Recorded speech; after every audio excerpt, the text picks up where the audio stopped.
What's going on, everybody? GemMint here, and today we're going to do a review of the Captain America Trial of the Winter Soldier Omnibus. I'm going to call these books the books that made Falcon and the Winter Soldier. The first 3 volumes I already read before I even started the channel. Basically, volume 1 is the whole Captain America Winter Soldier movie. Basically, almost shot for shot were in these books. And I actually saw Captain America Winter Soldier before reading the comics, so I was surprised. I didn't know the Winter Soldier was going to be Bucky, and I'm kind of glad that I didn't let the comics spoil me on that, because that was a great reveal. But when I went back and read the comics, I was like, oh man, they basically used that book and that run as inspiration for the movie. And then the next 2 volumes are Death of Captain America and Captain America Lives. Can you guess what happens in those? Basically, he dies. Steve Rogers seemingly dies. And that's when Bucky Barnes, the Winter Soldier, picks up the mantle as Captain America. And Captain America Lives, Steve Rogers comes back. And that's where we are in this book that we're going to talk about today. And then I'm going to do Return of the Winter Soldier next. I'm going to read this one next and do a review on it. So it doesn't really have spoilers for the run. It doesn't really have spoilers for the show. If you want to go in blind to these, maybe come back and watch them, but I think you're going to be fine. There's not really any big plot points that I spoiled, and the couple of them that there are, I was pretty vague, so I think you'll be all right. Before we jump into this, though, make sure you subscribe to the channel. Also, hit that notification bell so that you don't miss a video. We are doing a big giveaway once we hit our next subscriber milestone of 125K. Stay tuned until after the overview, and I'll tell you what you guys got to do to enter. But for now, let's jump into the Trial of the Winter Soldier. All right, let's take a good look at the dust jacket here. Here we go, the Trial of Captain America. You have the creators on the bottom. You have Bucky as Cap and as Winter Soldier. Here's the spine. And then here is the back. So this is taken from one of the last arcs of the book, The American Dreamers. So it tells you what issues it collects, but that's not really important. We'll take a better look at the table of contents, and I'll break down the arcs for you guys.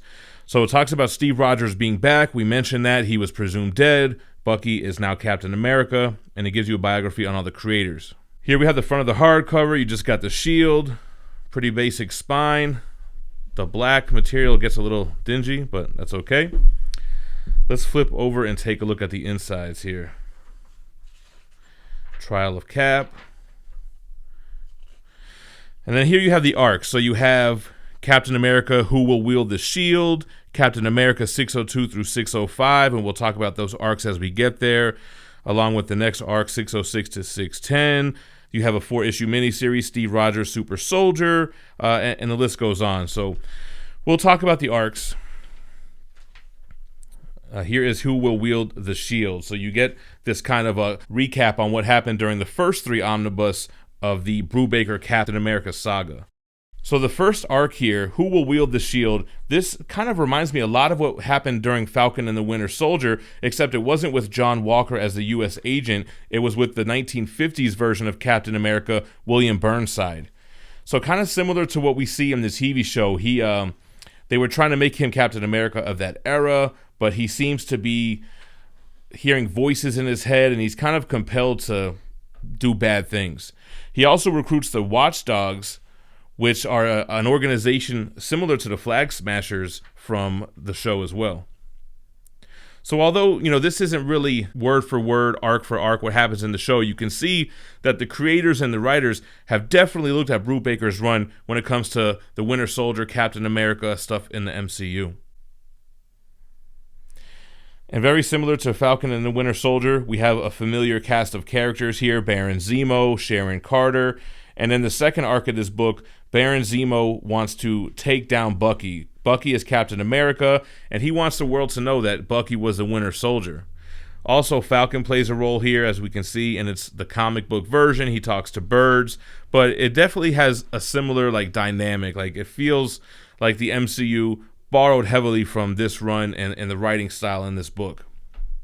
Similar to the show as well, they create a group of super soldiers that they have to fight. So it feels very much like the Flag Smashers. They even reference the Power Broker and who the Power Broker is in this series. So Zemo ends up becoming successful and letting the world know who Bucky is. Steve Rogers is back, and he doesn't really want to take the shield right away. He kind of wants Bucky to be Cap. He seems to be doing his thing, right? So Steve becomes Commander America, and he's not Captain America.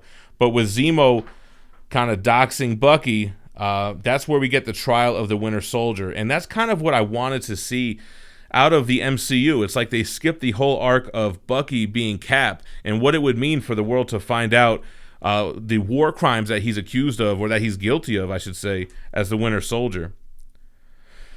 So this was even very familiar as well. You got Bucky here, almost ready to U.S. agent. I believe, who is that? Is that yeah? That's Baron Zemo with a deformed face, and it looks like that scene was taken right out of the books and used for Falcon and the Winter Soldier. Now the Red Skull's daughter comes to play a part here. She gets broken out, and she's also behind exposing Bucky. This is her right now, and it's kind of a tragic backstory. This is the retelling of it, of Red Skull being ashamed that he had a daughter instead of a son, and she wanted to be good enough for him.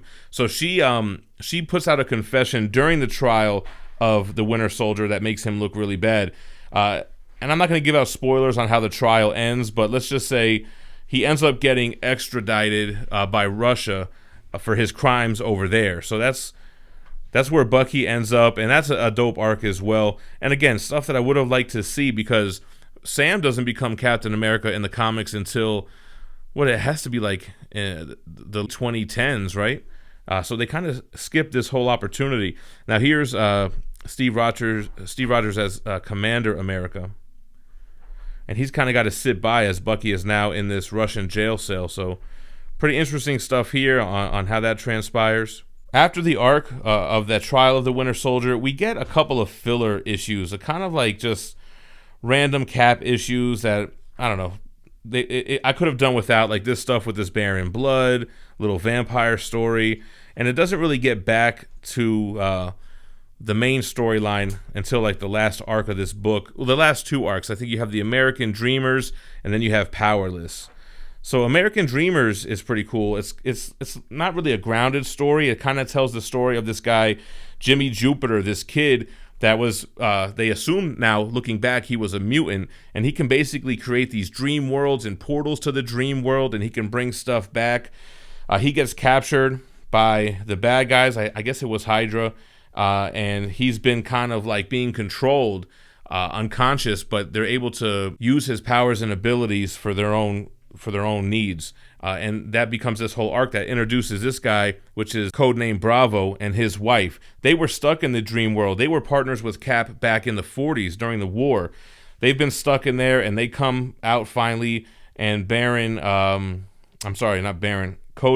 Bravo ends up becoming the antagonist, and they hit Steve with a ray, and that's when he first like loses his powers during this arc. And that carries over to that last arc, Powerless. It was a cool, I don't want to give any spoilers on it in case you guys want to go back and read this, but I really like the development of not only codename Bravo, but his wife and what she ends up becoming here. So this is Cap training.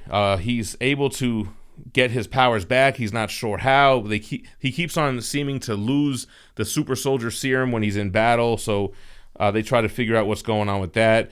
They actually also bring back something from the Jack Kirby days, the Mind Bomb, which basically makes everybody go mindless and riots, and they just hate each other and everything. So that's kind of where this ends. Let's see what else we got. The book does have a variant section in the back, and it's funny to see like the variants of that time. You know, this wasn't that long ago, but you'll notice like right here we have a Deadpool variant. There's a Venomized variant here as well. Let's take a look. We got the Vampire variant, the David Finch variants. There goes Cap as Commander America. Throwback to them old school Cap comics. You got the movie version. Here's the Venomized variant. Uncanny X-Men 141 homage. And then an article with Brubaker. All right, what did I tell you guys? Not too spoilery, right? And definitely, I see the influence in this book to what we see in Falcon and the Winter Soldier. I mean, it's got Zemo, Sharon Carter, Falcon, Bucky, We don't have Cap, and of course the show is going to do something different. They're going to borrow from a lot of different aspects, but I definitely think it was required reading for whoever wrote the scripts for Captain America Winter Soldier and Falcon and the Winter Soldier. Let me know what you thought about the review in the comments down below. Make sure that you are subscribed to the channel so you will get notified when I drop my review on the next volume, and the notification bell will help greatly with that.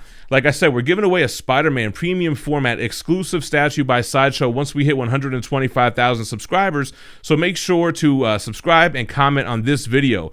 Once we hit the milestone, I'm going to pick a random video where the giveaway was promoted, use a random YouTube comment generator to draw a worldwide winner. If you want to support the channel in other ways, check out our sponsor, Street Level Hero, who have amazing exclusive variants with new drops every Tuesday and Thursday. If you use the code GemMint at checkout on any order, you'll save 10%, and you can use that code anytime you shop there. That is good for life. I appreciate you guys watching, but don't go anywhere. Check out my other recent reads in the playlist to the right, and stay minty fresh. Peace.